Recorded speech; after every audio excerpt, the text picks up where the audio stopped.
We should feel that reverence because of the rights and freedoms our laws protect. Now, over the last few years, lawlessness has played a growing and increasingly accepted role in public life. We have seen prosecutors unwilling to press charges against mobs that burned homes and businesses in our cities. There's been an increasing use of violence and threats of violence against political opponents. There has been a breakdown of the rule of law in our immigration practices and procedures. And we have seen a refusal to accept the results of a lawfully conducted election. Not far from here, the facade of the Justice Department building reads, "Law alone can give us freedom." Now, I've known those words for a long time, and to me, they are the key to how our nation has resolved crises.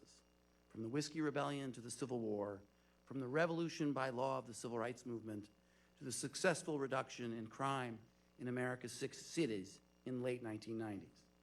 The lesson from our history is simple. The rule of law makes liberty and prosperity possible. And if we undermine the rule of law, we place our experiment in self-government at risk.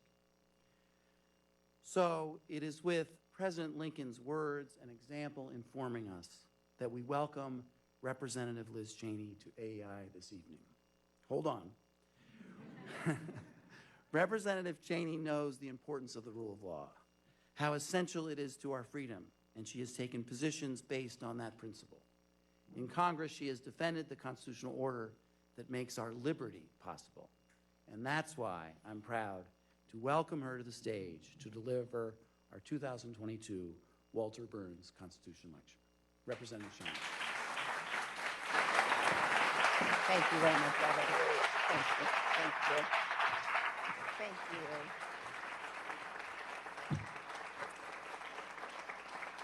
Thank you very much. Thank you. Thank you so much, Robert. It is always wonderful to be at AEI and wonderful to see old friends in the audience and new friends. AEI is a place that I don't have to tell all of you has been at the forefront of conservative thought and policy for decades. It's a place that the Cheney family has been associated with for many years, and it's a particular honor for me tonight that my mother and father are here with us in the audience. I don't see them. They're here. There. Oh.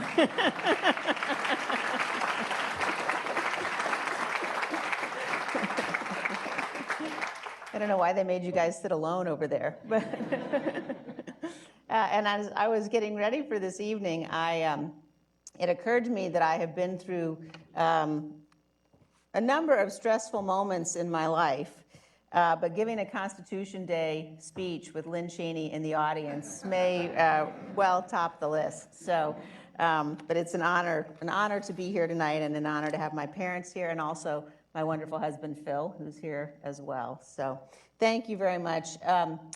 Robert's opening remarks about the Lyceum address obviously strike home for all of us for a number of reasons. Actually, on January 6th, as I walked into the room where we were being evacuated to, my phone beeped, and I was receiving a text message from a young woman some of you may know, named Jenna Liffitz. And, oh, Jenna's here. Wow, Jenna, hi. I really didn't know Jenna was going to be here this evening, but Jenna sent me the Lyceum address as we were being evacuated. And the notion of the reverence for law is one that I think of often. And I also think about what it means to be a patriot. And since this is the Walter Burns lecture, I was looking back at Professor Burns' wonderful book called Making Patriots, in which he just gives us this definition of a patriot. He says, a patriot has to be more than a citizen or mere inhabitant of a nation. He has to be devoted to his nation and prepared to defend it. And over the last 20 months or so, all of us have had the occasion, more occasion than we would have imagined, to think about what it really means to be patriots and what it really means to be citizens of a free nation, what it means to live in a constitutional republic. When we think about where we are in our history today, I think it's very important to remember that most people in most times in history have not lived in freedom, have not had the opportunities that we've had to decide who leads us, to decide how our laws are written and what those laws are, or to control their destiny. And before I was elected to Congress, I spent a good deal of my career working around the world in countries that either were not free or perhaps had been free and it was fleeting, or in the case of some countries that had previously been behind the Iron Curtain that were just learning what it meant to be free. I've had the opportunity to see firsthand how powerful and also how fragile freedom is. I've stood outside a polling place in Kenya as an election observer almost 30 years ago, and we watched as men and women filed up to vote, and government soldiers arrived and chased them away. And we thought to ourselves on this bipartisan election observation team, well, we're not going to have anything to see because the voting isn't going to happen here. And about an hour later, people started streaming back in again because they were willing to risk everything for the right to vote. I sat across a table in 1992 in Nizhny Novgorod, Russia, from a young man who loved freedom, a young man who believed in freedom and believed in freedom for his people, a young man named Boris Nemtsov, who wanted his citizens to be free. And Nemtsov was later assassinated by Vladimir Putin's thugs because he posed such a threat to Putin because of his defense of and his dedication to freedom. I've also worked in Kyiv in about that same era. I worked with young people who were trying to help their country throw off the shackles of the Iron Curtain and of Soviet domination. One of those young women later became the finance minister of Ukraine. And today, we're all watching and helping and supporting and defending the Ukrainians as they again are on the front lines of the battle for freedom. And they are engaged in a war they must win, a war that the world needs the Ukrainians to win, and we must continue to help them. I've had 3 people in my life tell me that it was the words of Ronald Reagan and the model of America that led them to seek freedom here. One was an immigrant who grew up in Castro's totalitarian regime. Another was a young man who grew up behind the Iron Curtain and became his country's Minister of Defense. And he told me that he would secretly listen to Ronald Reagan's speeches at night on Finnish television. And he understood that America was a place he wanted to be. And I've known a man who spent years in the Soviet Gulag, who again said it was the miracle of America and of our freedom that convinced him what was possible, convinced him what he needed to strive for. And I've seen the power of faith and freedom. I was in Kenya in 1985 when Pope John Paul II spoke. And a few years later, I was with my mom and dad at the Vatican. My dad was the vice president. And Pope John Paul grabbed my dad's hand and shook it, and he said to him, "God bless America." And I know God has blessed America. We all know that we are incredibly blessed. But this freedom that we have been blessed with, this freedom that is defended and guaranteed by our Constitution, only survives if we recognize threats to this freedom when they arise. And today we are facing such a threat. It's a threat we have never faced before. It's a former president who is attempting to unravel our constitutional republic. We are to this day living through the impact of a president who has abandoned his oath. And if you think about our history, we have had presidents of both parties, men of goodwill, some much better than others, but all who fulfilled their oath, all except for one.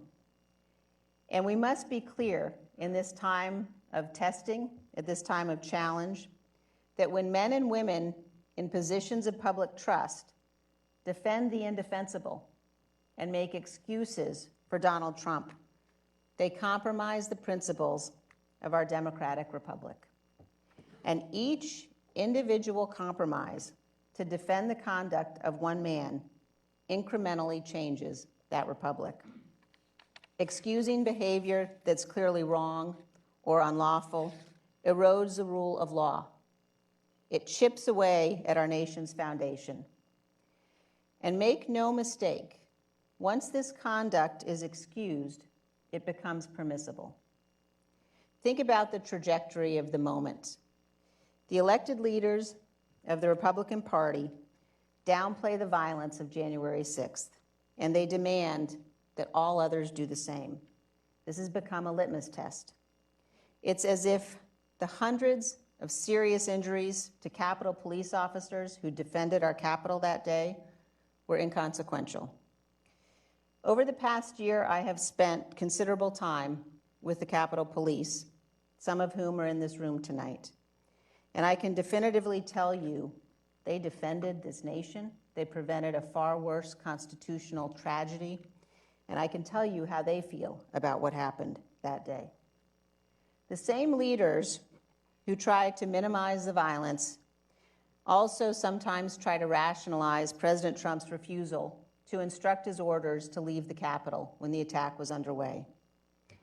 I hope that you all heard the testimony in our Select Committee hearings of Pat Cipollone, corroborated by Cassidy Hutchinson and by others on President Trump's White House staff.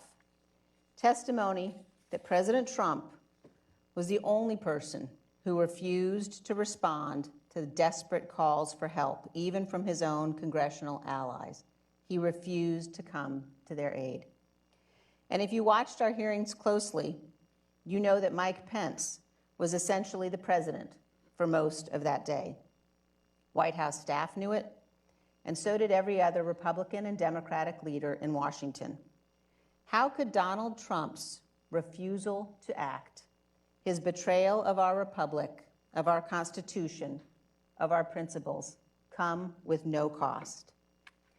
Many of the same elected officials who rationalize Donald Trump's conduct also continue to spread the toxic lie that the 2020 election was stolen, even though they know that is a lie.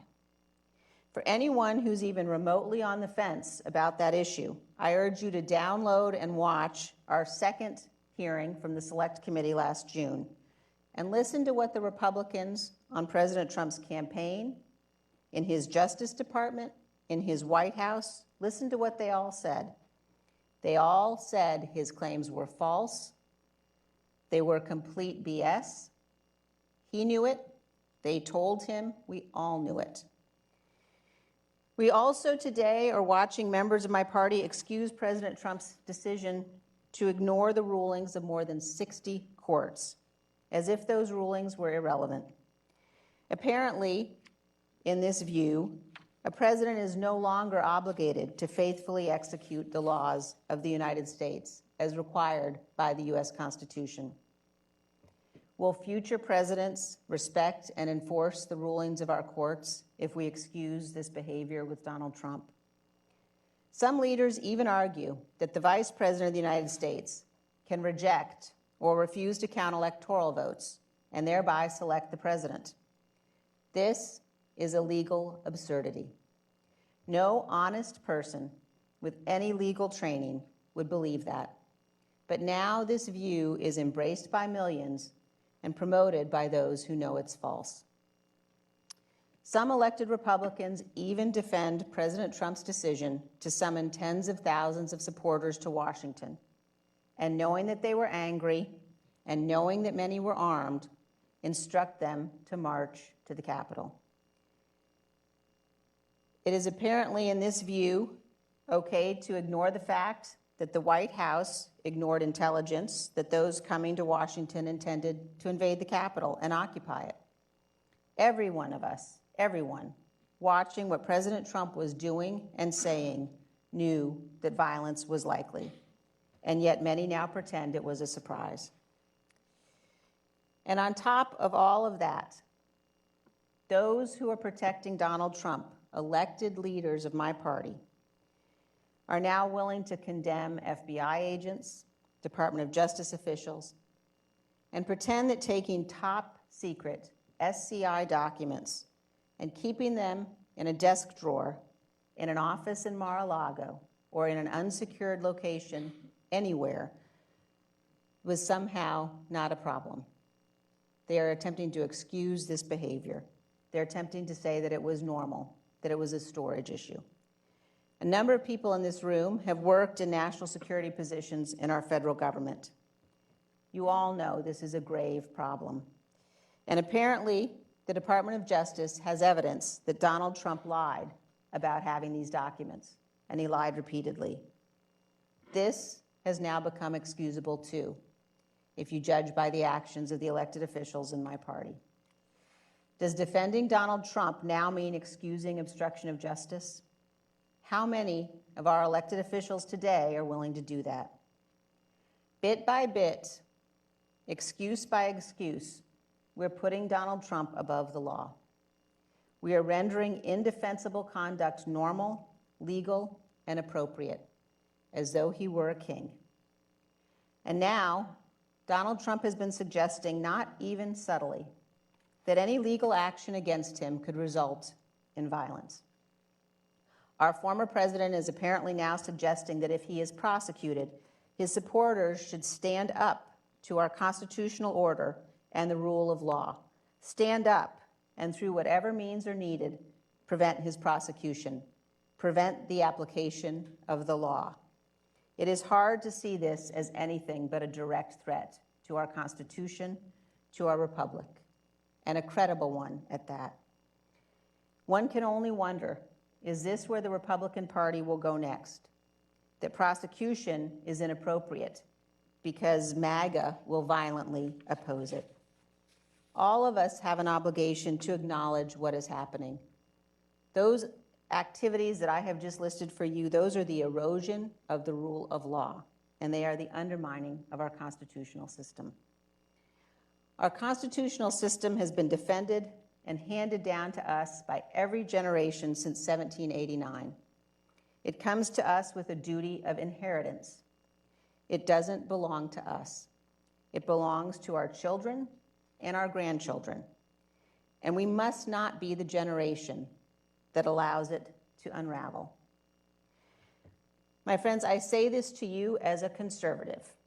I believe deeply in conservative policies. I believe in limited government. I believe in low taxes. I believe in a strong national defense.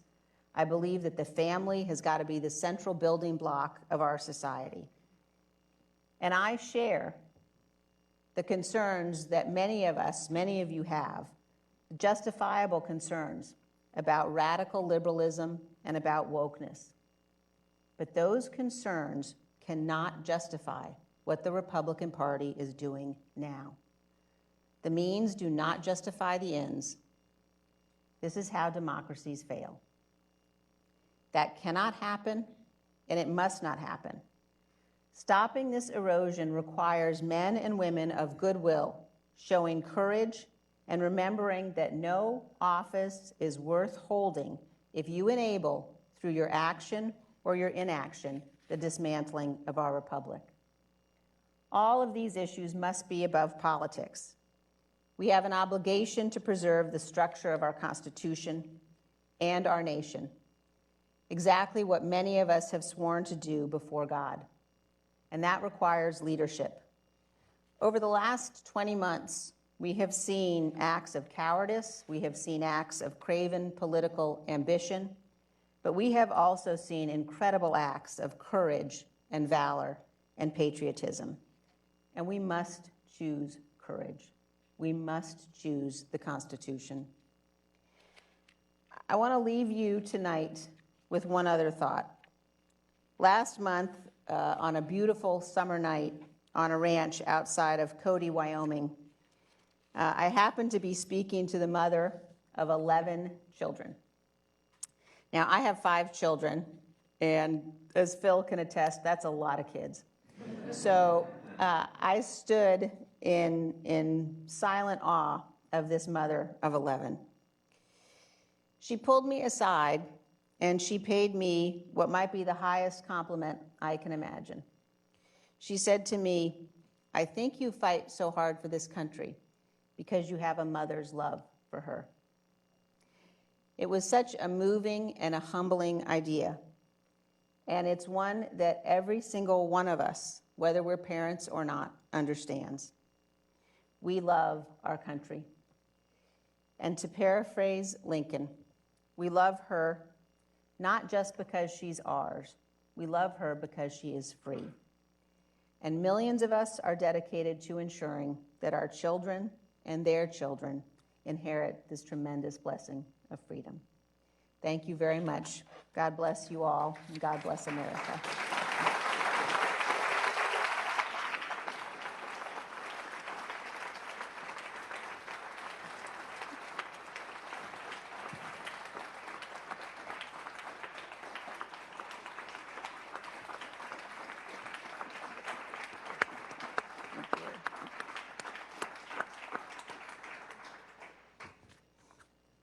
Now you get me.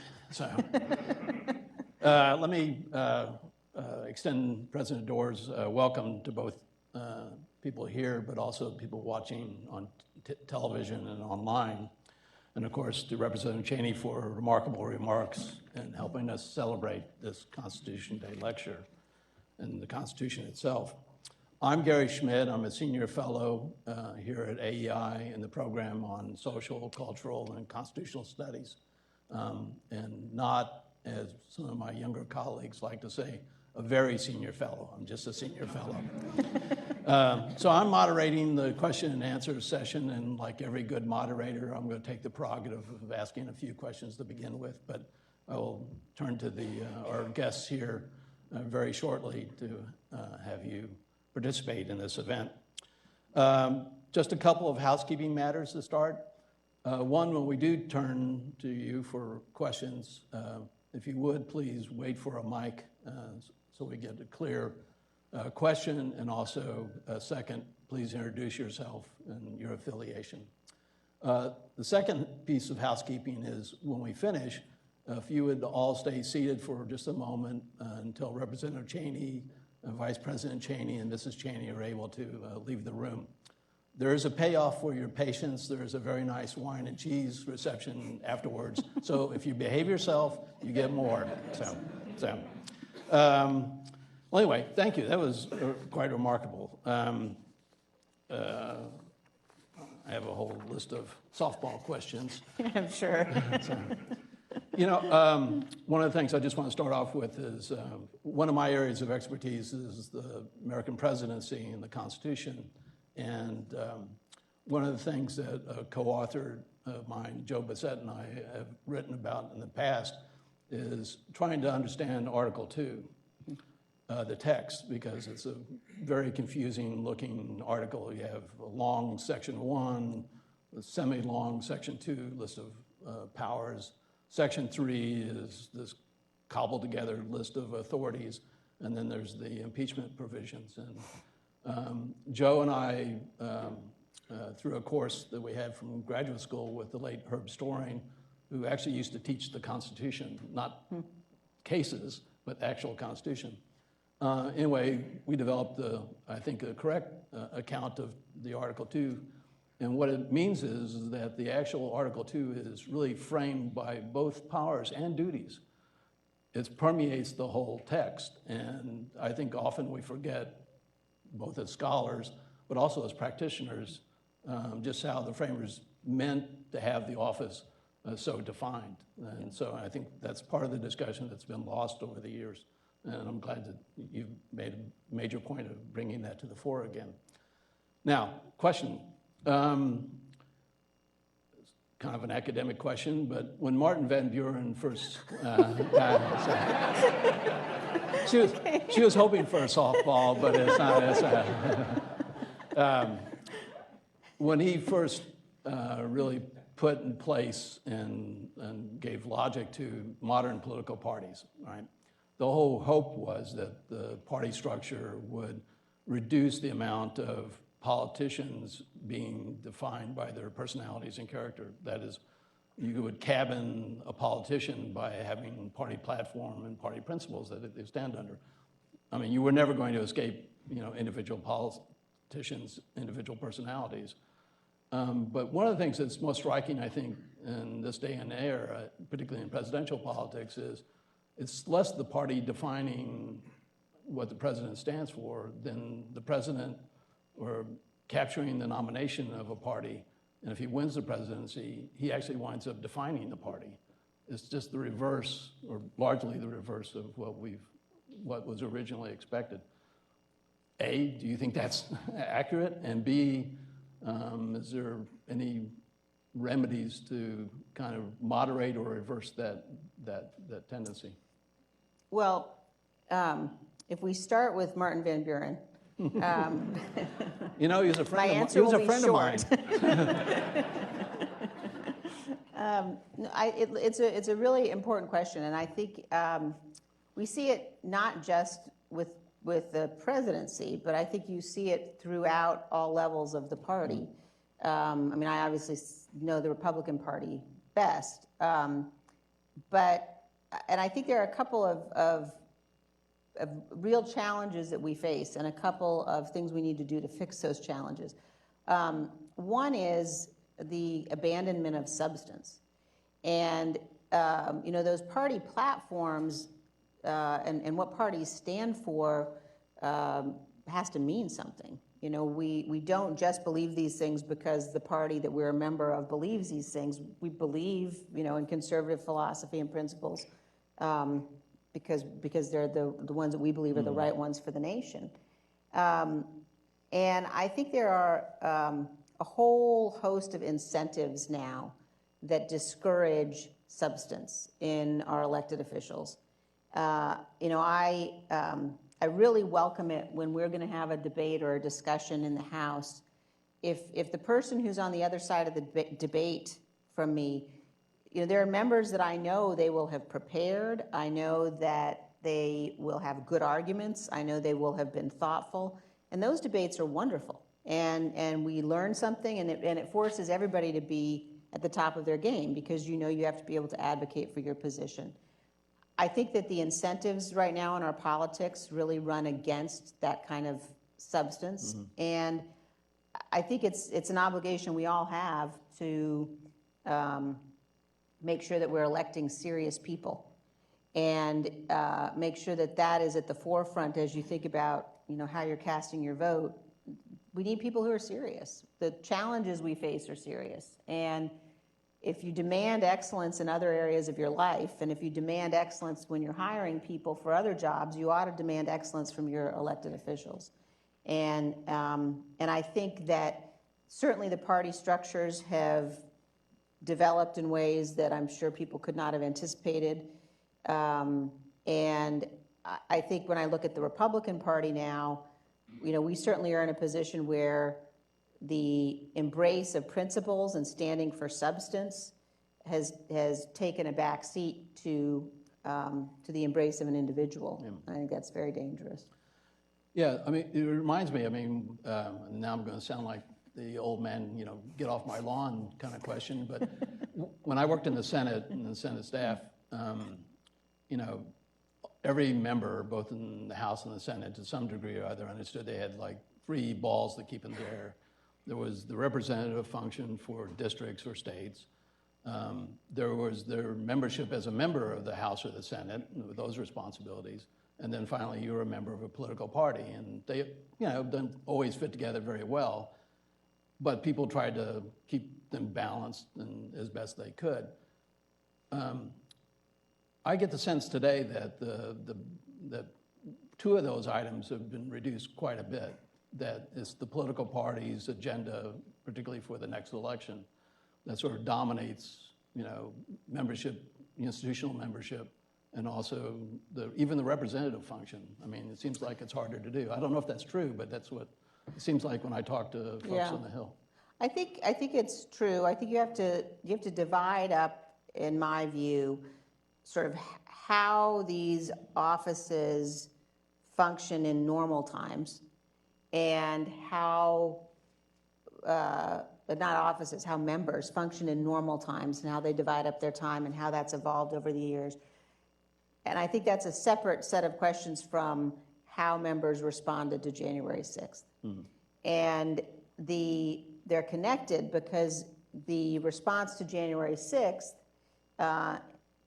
ended up in too many instances being about politics when it needed to be about the Constitution. And I'm not a fan of term limits. I think term limits, are probably unconstitutional for members of Congress. But I could understand why the idea of, if something like that is necessary to get members to take action that they are bound by their oath to take, even if it's politically difficult for them, that's a very sad commentary on where we are. But I had one of my colleagues, who I won't name, say to me a few months ago, you know what, it's just about survival. You just got to survive. And it can't be. If it's just about survival, then we all will not collectively survive as a republic. And I think that's a very important thing to remember. Yeah, I was remembering that when the Watergate Committee was formed, the vote to form it was 77-0. Yeah. There was not there were people that abstained, but there was nobody who said no. Right. So the comparison with how the January 6th committee came about, I think, is really quite striking. So, all right, I promised to be a moderator, so let me turn to,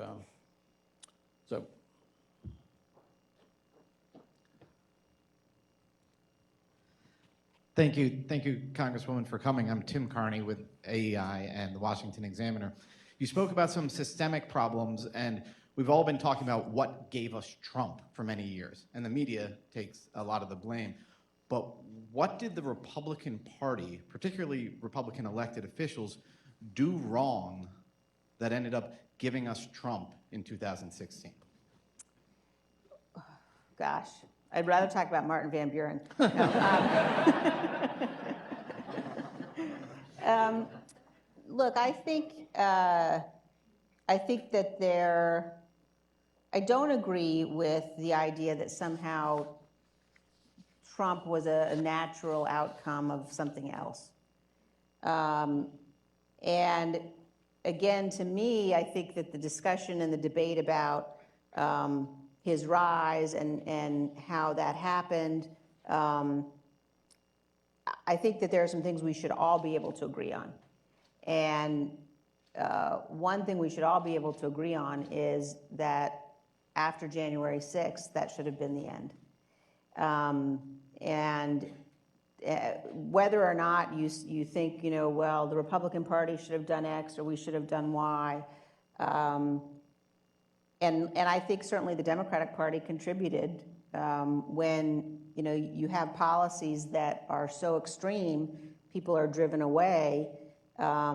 Alternatives that might not have been acceptable before become acceptable. But I think that for us as a country, those are important questions. We need to understand what's gone on over the course of the last 5 or 6 years in particular. But I also think it's the clarity of saying, look, on January 6th, we knew, and frankly, it was before. It was as the election was over and the president lost 61 of 62 cases and refused to accept the results and continued to refuse to accept the results, it became very clear that this was something we had not faced before. And then when he understood that the mob was armed and instructed them to march to the Capitol, and then for 187 minutes didn't tell them to go home, wouldn't tell them to leave. That is, with such clarity, obviously the worst dereliction of duty and violation of an oath of office by any president in our history. And so I think that an equally important question is, how is it that the party continues in so many instances with increased devotion to wrap their arms around him? And why is that happening now? And I think one of the things that's so important for people to understand is that you can't sit silently and you can't sort of say, well, I'm just going to, ignore what's happening right now and hope for the best and hope he goes away. In the cloakroom on January 6th, before the attack happened, I was in the Republican cloakroom. I was working on my remarks, and because I was supposed to speak that day. And there were sheets of paper laid out on the desks. And I asked one of the staffers in the cloakroom, what are these sheets of paper? Because members were coming in and signing them. And this person said to me, well, those are the objection sheets, because it's only actually required that one House member object, but there were so many who wanted to show they were objecting that they'd set up these sign-up sheets in the cloakroom. And as I was sitting there, a member came in and he signed his name on each one of the state's sheets. And then he said under his breath, "The things we do for the orange Jesus." And I thought, you're taking an act that is unconstitutional. And that's, I think, the most imperative and near-term and perilous question we have right now is, how do we get back to a place where we have a party that is focused on these conservative principles and substance and ideas? That's a long answer to a different question than you asked. But but it is striking. There was a recent Axios poll. I don't know if you saw this or not, but one in three Americans that were polled said that they prefer a strong unelected leader to a weak elected leader. Now, I can imagine maybe in the 1930s, during the Great Depression, you might have gotten similar numbers, but we're not in the Great Depression. We may have our problems, but that's a remarkable. It is, and I also think partly, maybe more than partly, that really, I think, is driven by the fact that we do not, as Walter Burns urged us to do, we don't make patriots anymore. We don't teach about our history. We don't teach why this is the exceptional nation. And we end up with a citizenry that too often, I think, doesn't understand the value of what we have. And we all take it for granted. And I think that's part of the challenge of this moment, too, is that it's very easy to say, gosh, we're the United States of America. We couldn't really be under threat from, this unraveling that I talked about. But we really are, and we have to face it. And this is another place where, as I've been thinking about American history and how important it is to teach American history, and looking back and realizing that Liz Cheney has been talking about that for at least 40 years. So much better. That's right.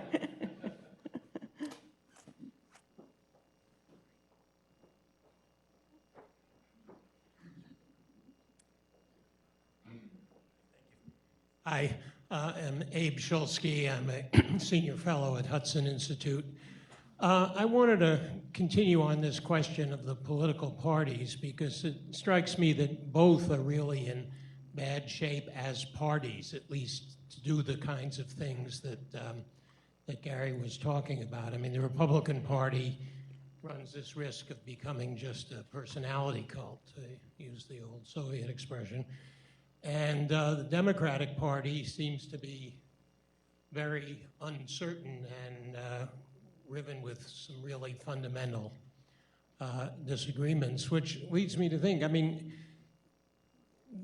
it is true that all of our institutions, our electoral institutions, tend to push us towards a two-party system, but after all, the Republican Party started as a third party, obviously. It wasn't there before 1852, and within 8 years it won the presidential election. So I was just wondering what your thoughts are on the proper political stance of someone like yourself in terms of what the next steps are, and in terms of the possibility of third party or third party candidates. Yeah, I think third parties, for all of the reasons everyone knows,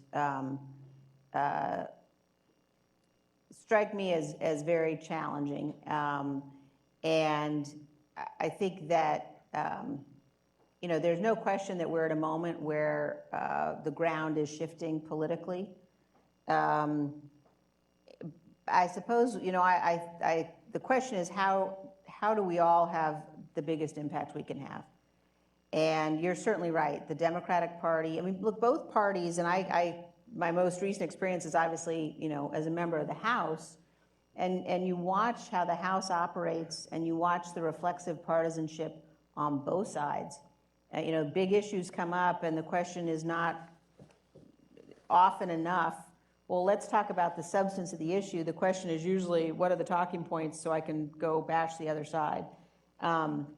And that doesn't work. And you don't get the best policy, you don't get the best outcomes. I don't know that a third party is the answer. I would hope that the Republican Party can return to some sanity, and that the Democratic Party can too. I mean, I think that there are millions of people around the country who are not reflexively partisan and do not want to embrace the fringe of either party. I think for the Republicans, unfortunately right now, the fringe is in charge and is dangerous. But I think I'm not ready to sort of abandon that, and I think we really do need to focus on getting back to substance and policy. I think that's on both sides.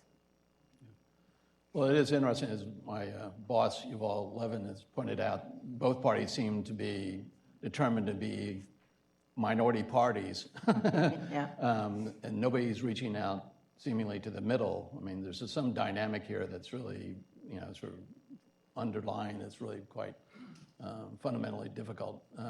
So back here. Thank you. Hi, Will Hahn. I'm a non-resident fellow here. Thank you for coming and for your courage. Thank you. Just a question for you about what you've kind of experienced talking with people, because you made kind of like two lines of constitution-based arguments. One is a more kind of legal, he broke the law argument, and another is a more kind of norms, principle-based, custom-based argument, both constitutional type arguments. What tends to resonate with people when you're interacting with them? It's a very good question. I think that one thing that is that clearly people feel, no matter where they are on the political spectrum, is the lack of taking action to tell the mob to go home. And when you think about and you watch the videos of what was happening at the Capitol while the attack was underway,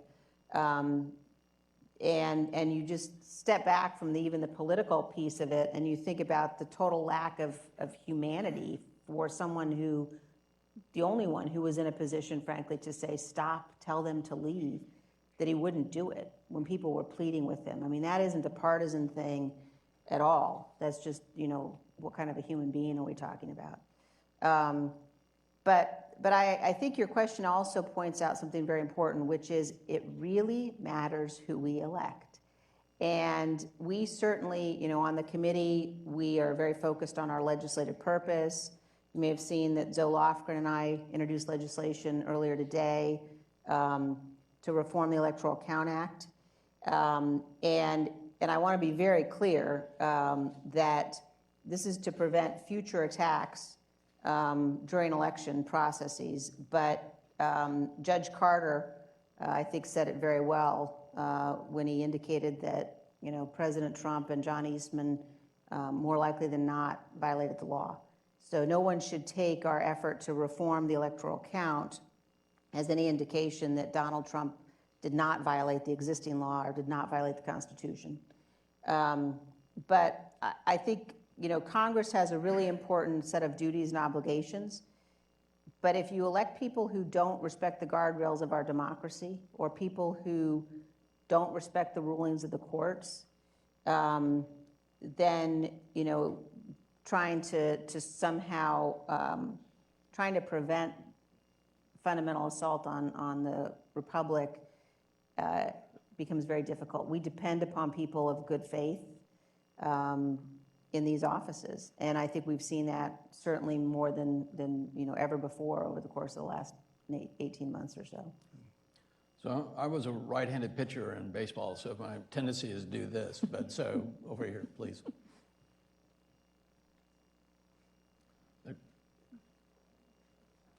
Yeah, please, the mic, right here. He shares my hairstyle. Thank you. Hey, Pete Wayner of the Trinity Forum.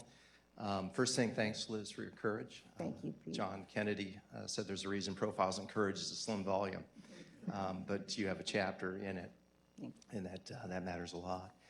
I wanted to ask you, I think for a lot of people, where Donald Trump has gone is not particularly surprising.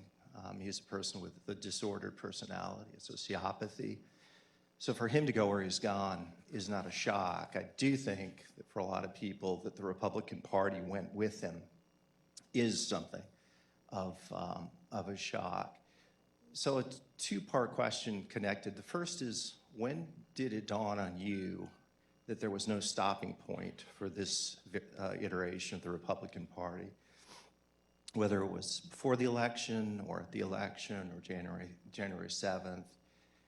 And the second is, I'm sure you've given thought, like a lot of people have, which is, what is going on exactly? How would you explain that a political party, particularly one that had the roots that brought you and I to it, would go to this place in which, you went through in your speech, no amount of evidence, no amount of facts seems to persuade the vast majority? Is it something about the Republican Party? Is it about something political psychology? Is it about something about human nature? And the reason I ask is because in some ways, if we don't understand what it is that we're dealing with, it's very difficult to know exactly how to get out. And you thought my Martin Van Buren question was... I know. That's right. I feel like I have to have a 17-point answer, Pete. Well, I think on your first question, it became clear, I think at some point in sort of the third week of November, that there were these these claims that were being made publicly in press conferences about massive fraud that were not being backed up with any evidence. And at about that point, I put out a statement essentially saying, if you have evidence that there was massive fraud, then you need to produce it.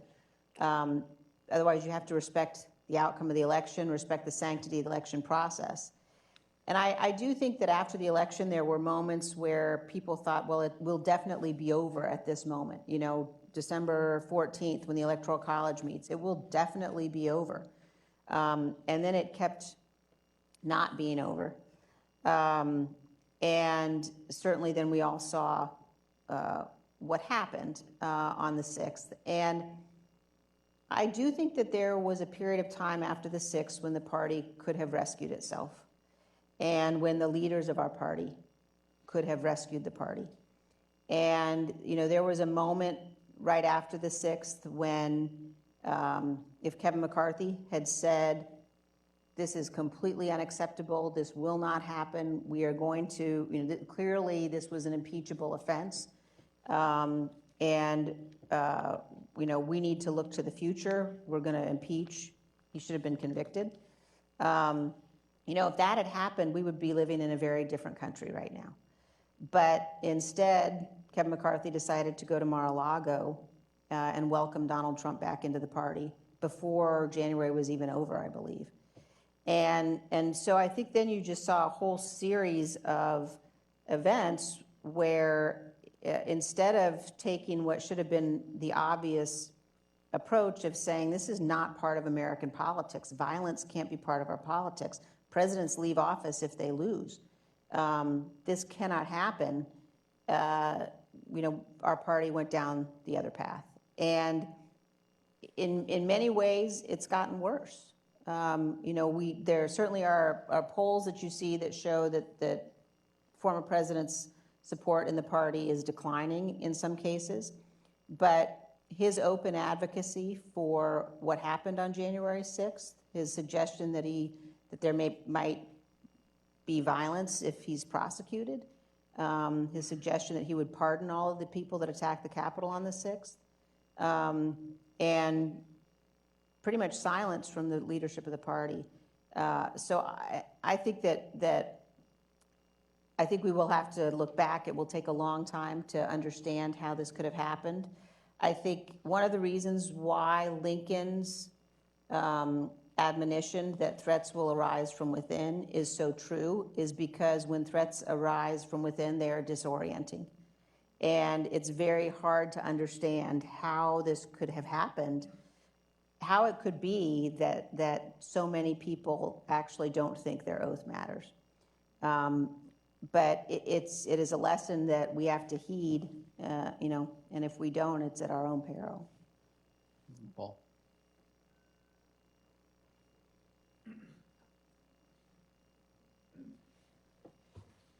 Hi, Paul Hi, Wolfowitz. Paul Wolfowitz. You know me. I know you. I want to remind Gary that one of the greatest pitchers in baseball history was Sandy Koufax, despite a very short career, and he was a left-hander. I didn't say I was great. Neither did I.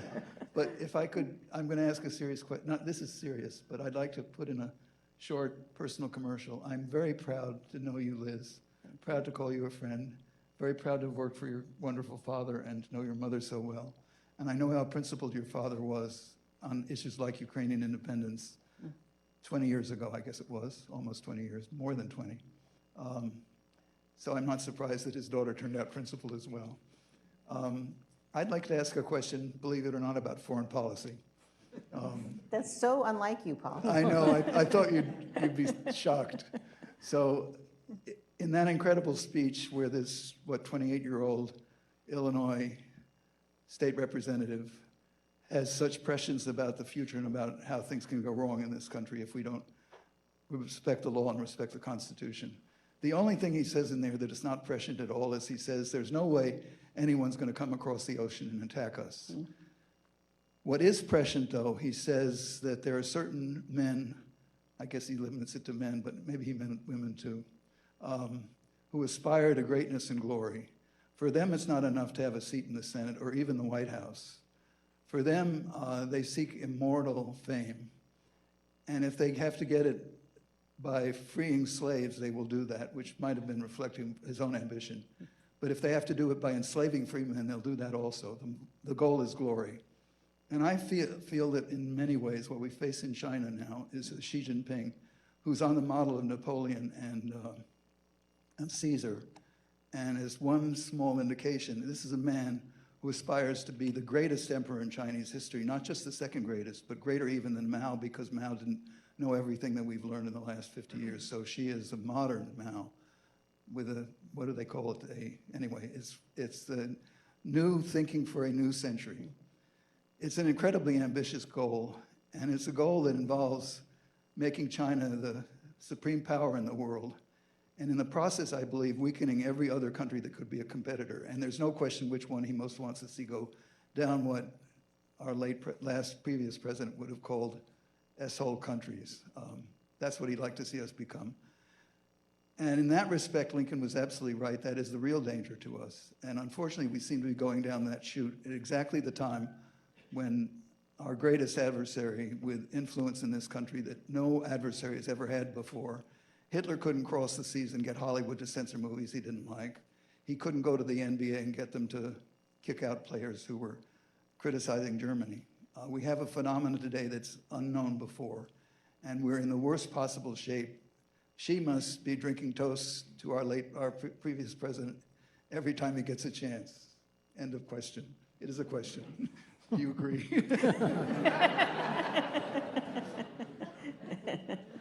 Yes.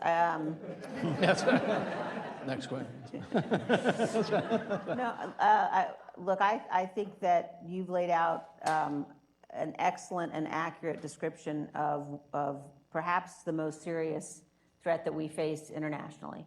And we are right now, faced with trying to meet and confront that threat, I think, without, in the current administration, a full understanding and recognition of the nature of the threat.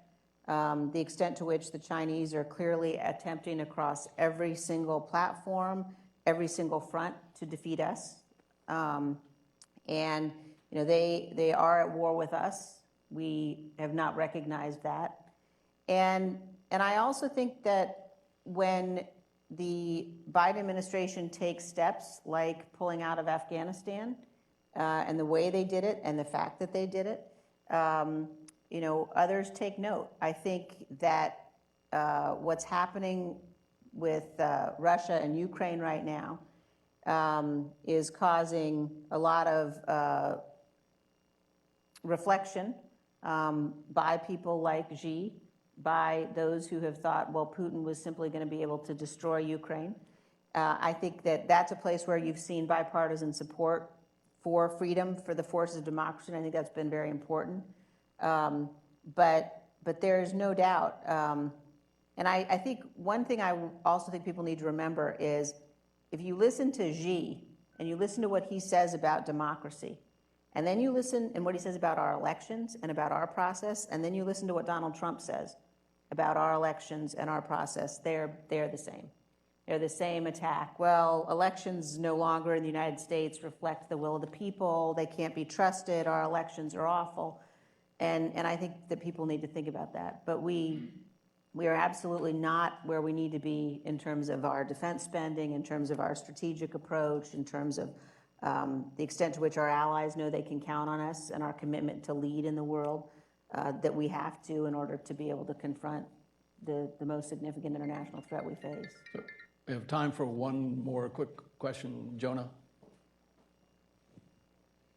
Hi, Jonah Goldberg with AEI and also co-founder of The Dispatch. Hi, Jonah. Hi, great to see you. So I'm going to do something a little different than what Paul did. I honestly don't know the answer to my own question here.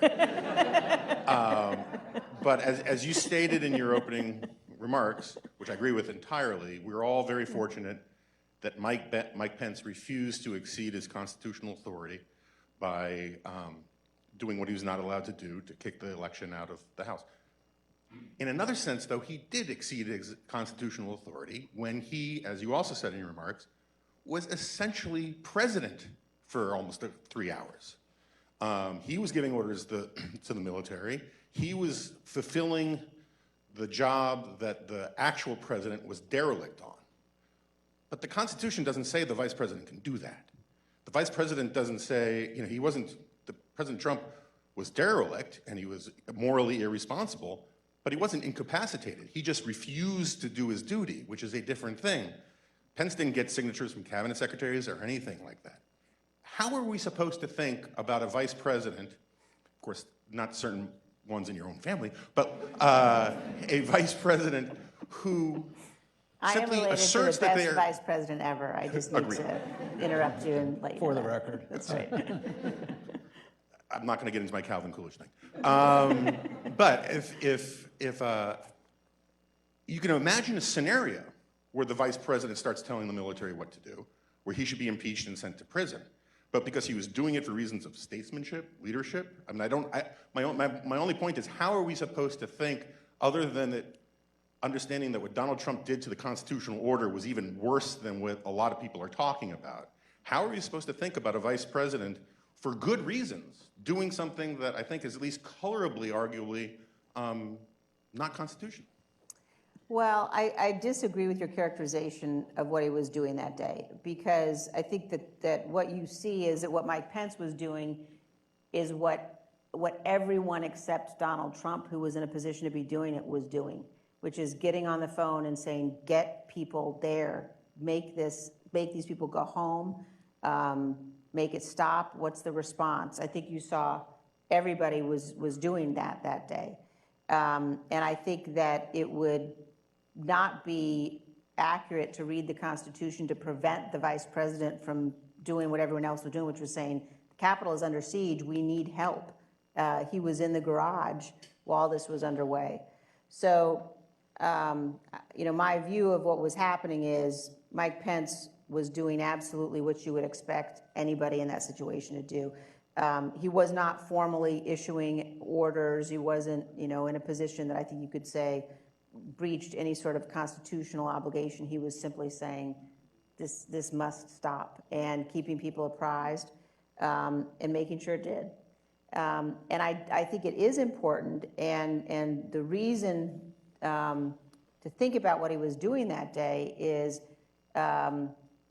because not a single person in a position of authority who could have taken action to stop what was happening received a phone call from Donald Trump.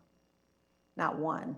And I think that thinking about why that was, you know, it's very clear that he was attempting to try to delay or stop the counting of electoral votes. And it's very clear that the mob was accomplishing that objective for a period of time. And so I think that when you look at the other people who were involved that day and the actions they took, they all were acting in a way that you would expect them to. And I don't believe that at any point. And just a reminder, stay seated until Representative Cheney, the Vice President, and Mrs. Cheney are able to scoot out of the auditorium. But let me conclude by, sorry, I get last word, so. You know, you mentioned Walter Burns's Making Patriots, and one of the key themes that he had in the book, or the theme, was that, you know, making patriots, deep citizenship required teaching. We weren't a country where this naturally occurred, that there was something unique about American citizenship that required people to remember, you know, the principles and understand them and understand. But one of the key things that he always constantly, you know, harped on, mostly about Lincoln, and correctly so, obviously, was that teaching students also what you wanted to do was provide them with role models for constitutional statesmanship, and that, you know, once people understood, or students came to appreciate and admire people who defended the Constitution, crafted the Constitution, helped perpetuate the Constitution, you would come in turn to love what they were fighting for. So I want to thank you for both being here today, but also for the example you've set. Walter would be very proud. Thank you very much for saying that. Thank you. Thank you.